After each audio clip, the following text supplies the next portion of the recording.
much, Tristan. And I just want to express a number of thank yous and acknowledgments. And thank you for the kind introduction.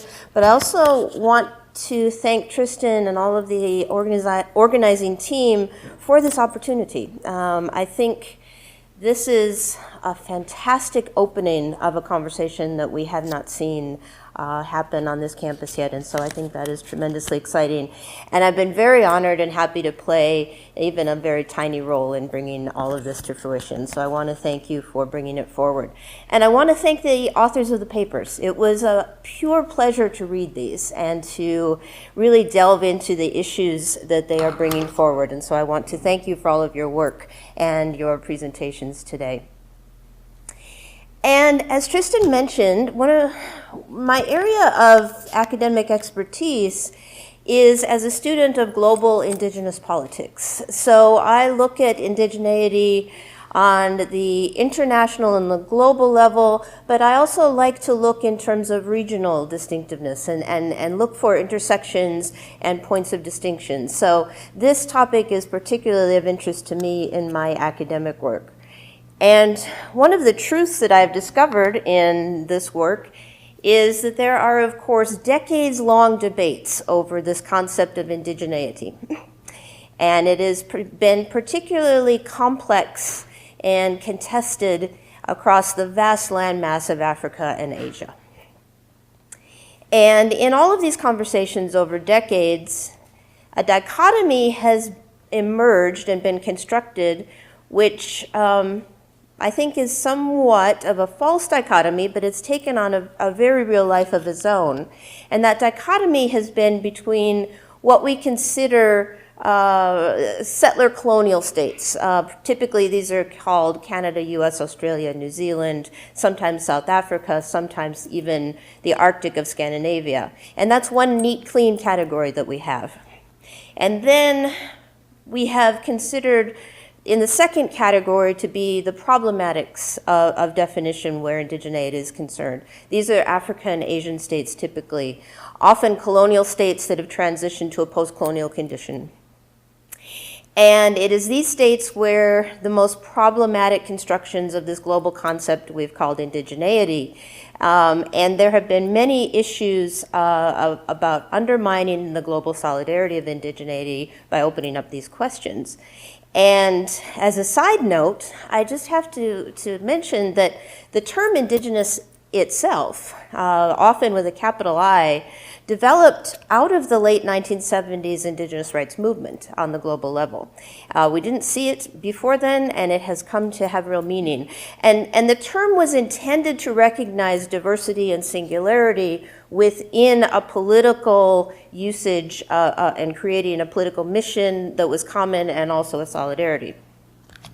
So there's been this contestability between, does the term apply actually to areas across Asia and Africa?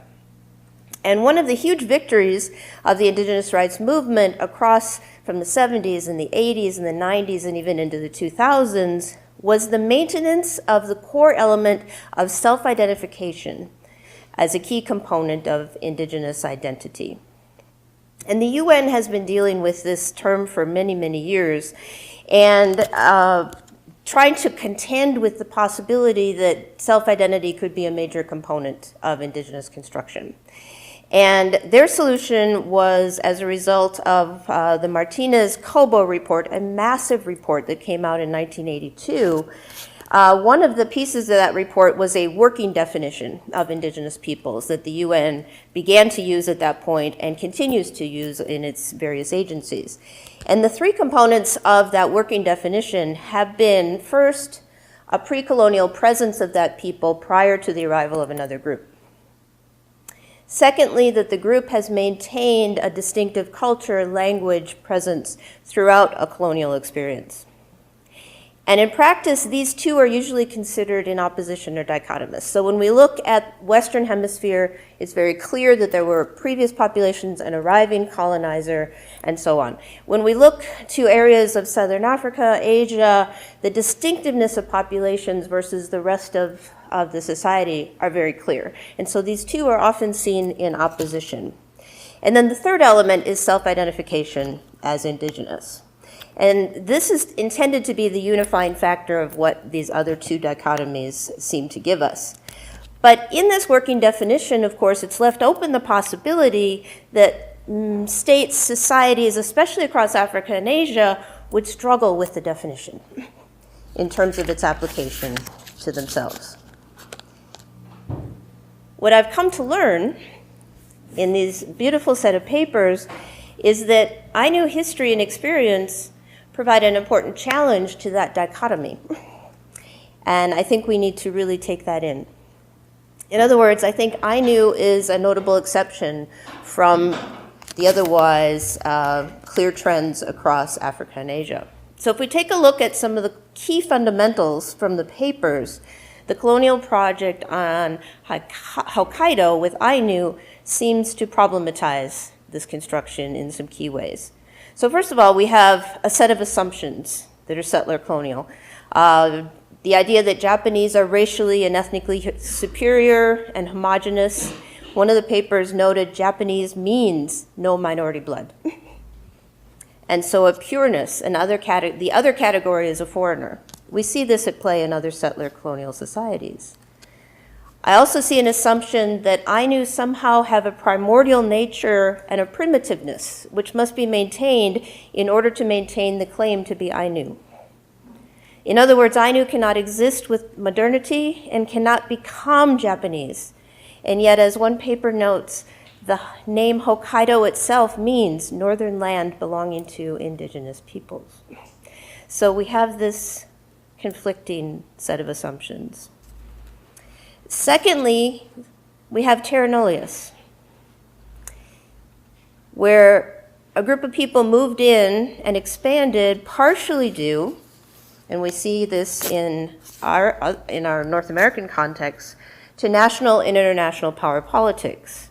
In this case, the competition between Japan and the Russian Empire in the 19th century, and the need for Japan to access resources to meet this competition head on.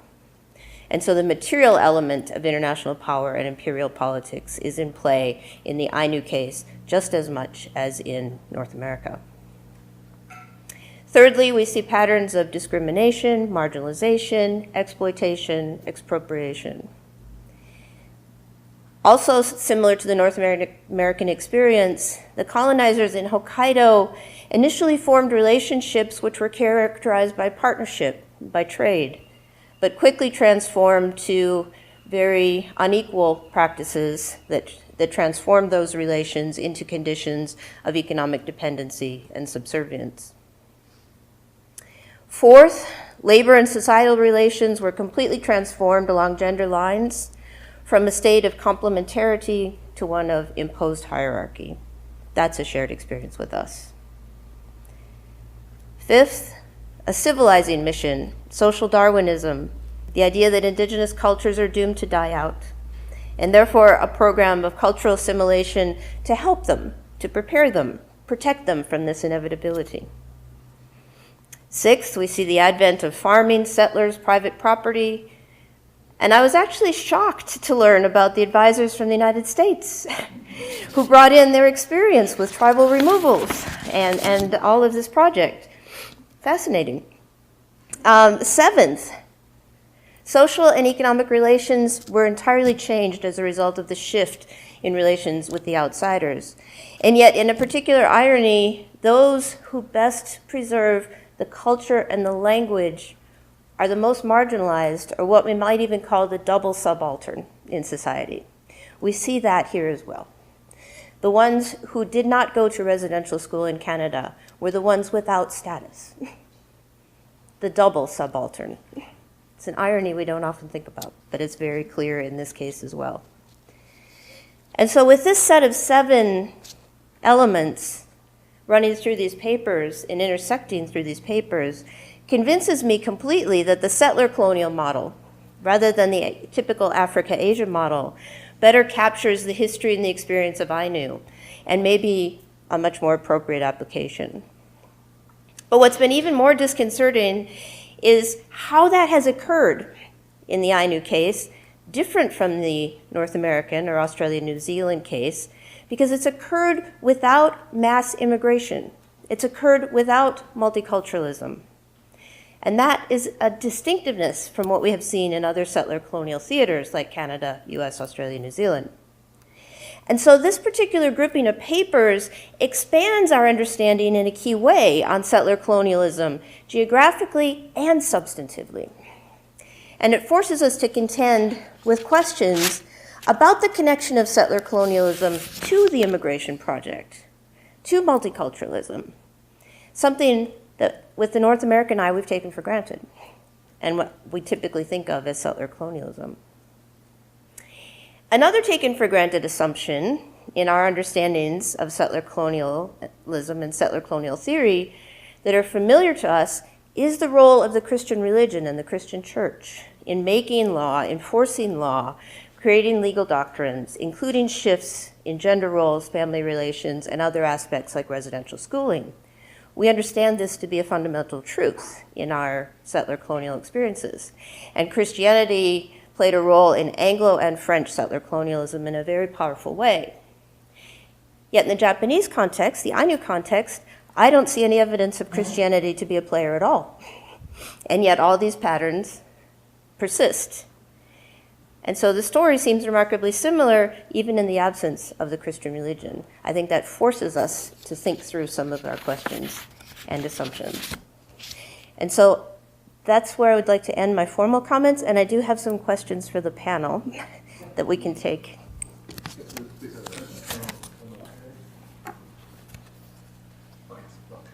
Mm-hmm.